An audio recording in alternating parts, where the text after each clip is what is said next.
Let us look at the structure of a HTML page boilerplate code. To begin with, we declare the document type so that it can be rendered uniformly in different browsers. Remember, we have a number of browsers.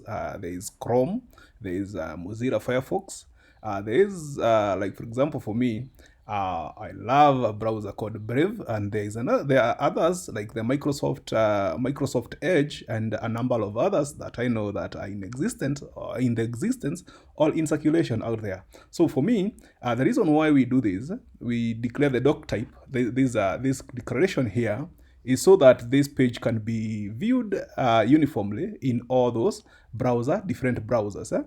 Then we open the HTML tag. Remember, we said that HTML works with tags, and you open a tag and you close a tag that way. And the fact that we have already said that this is a HTML page, HTML, we have declared this, the browser expects that everything that is closed like this should be interpreted as some form of a structure that forms the page. Then here we open the HTML tag, which is is always the one that introduces and the one that creates the structure of a HTML page. And we declare here that we are going to be expecting character sets that are in the language set of the US keyboard. And I think this is the one that we call the quality keyboard. Then the number, this one is opened here. HTML is opened here, and it is closed here. And anything else be outside there will be interpreted as non-HTML type of traffic or type of content.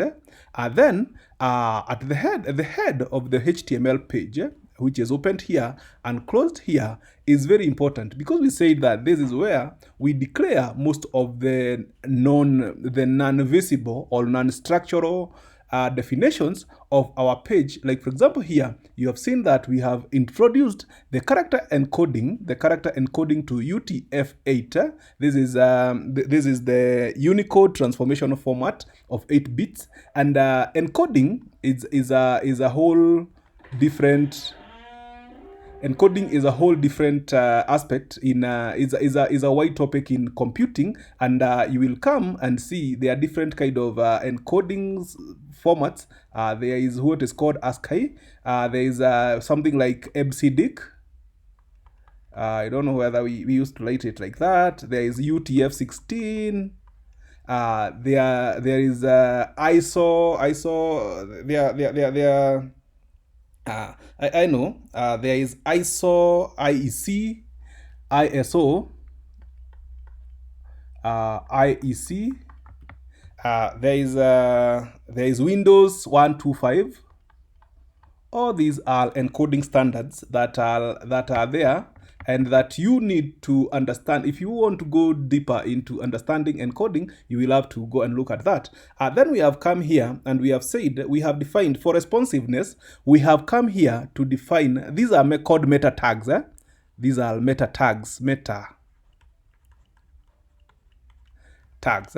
We have come here and we have said that this is I want to look at this in a way that is a bit comprehensive. I want to look at this, and this metanym, we have said here that metanym is viewport, and viewport is simply when you open your computer screen, what you see there is what is called a viewport, and it is like the visible part of the screen. And then here you are coming to contain or to define how the content will be rendered, and it will fit within the device width, and it will scale, or it will be zoomed at 1.0 times. And then here we have also come and introduced a title for our page. If the browser opens, you will see this is what will be loaded first, and it will be at the status menu. It will be at the menu section of the page. And now we have come to the end. We have closed the head section of the page, and now this is the body. The body page is where we define the structure of the page, and this is everything you see goes here. Here we have opened the h1 tag, the heading 1 tag, and we have closed it there. And inside the heading 1 tag, we have said that this is my first HTML page. And then we have created a paragraph. This P is also a paragraph tag that is that is saying this is a paragraph on my HTML page.